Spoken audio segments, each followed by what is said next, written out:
একটু বামে আসবেন প্লিজ। বিসমিল্লাহির রহমানির রহিম। আমি কামাল হোসেন খান, আহ্বায়ক পল্লবী থানা বিএনপি।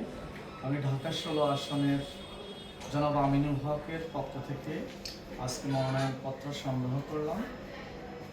তো সর্বপ্রথম মহান রব্বুল আলমিনের দরবারে অসংখ্য শুকরিয়া জ্ঞাপন করছি, যিনি আমাদের জন্য আমিনুল হকের মতো একজন সৎ সজ্জন ভালো মানুষকে আমাদের প্রতিনিধি হিসেবে নির্ধারিত করেছেন। পাশাপাশি কৃতজ্ঞতা প্রকাশ করছি দেশনেত্রী বেগম খালেদা জিয়া এবং তারুণ্যের অহংকার আগামী রাষ্ট্রনায়ক বিএনপির অ্যাক্টিং চেয়ারম্যান জনাব তারেক রহমানের প্রতি।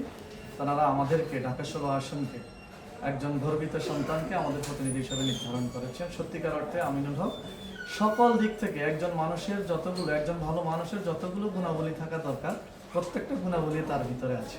এরকম একজন প্রার্থী পেয়ে আমরা আসলে ঢাকা 16 আসনের মানুষ গর্বিত। আমরা খুবই আনন্দিত ওনাকে প্রার্থী হিসাবে পেয়ে। ওনার মনোনয়নপত্র আজকে আমরা সংগ্রহ করতে পেরেছি। আমরা ওনার জন্য পুরো জাতির কাছে দোয়া চাচ্ছি, বিশেষ করে আমাদের ঢাকা 16 আসনে যারা বসবাস করেন, 16 আসনে বসবাসরত সকল জনসাধারণের কাছে জনাব আমিনুল হকের সফলতার জন্য দোয়া কামনা করছি। 16 আসনের জনগণের প্রত্যাশা কতটুকু সে ফিল আপ করতে পারবে, এই ব্যাপারে আপনারা কি? জনাব আমিনুল হক জন্মলগ্ন থেকে এখানে বসবাস করেন।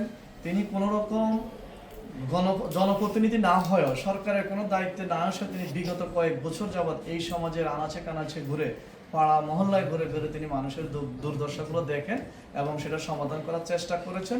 বহুলাংশে তিনি মানুষের এই সমাধানগুলোর তিনি চেষ্টা করেছেন। গরিব মেয়েদের বিয়ে দেওয়া, যে সমস্ত অসহায় ছেলেমেয়েরা পড়ালেখা করতে পারে না, আর্থিক সুবিধাতে তাদেরকে সে আর্থিক সুবিধা দেওয়া, মানুষের ঘর তৈরি করে দেওয়া, যেখানে পানির সমস্যা নলকূপ স্থাপন করা, এগুলা তিনি কোনো রকম জনপ্রতিনিধি না হয়েও করেছেন। আপনারা খোঁজ নিয়ে দেখতে পারেন। তো সুতরাং তার মতো একজন ব্যক্তি যদি জনপ্রতিনিধি নির্বাচিত হয়, তাহলে অবশ্যই তিনি সমাজের জন্য, রাষ্ট্রের জন্য, সর্বোপরি তার এলাকার জনগণের জন্য তিনি করবেন এবং তার এলাকার জনগণ শতভাগ তার উপরে আস্থা রাখে এবং বিশ্বাস করে।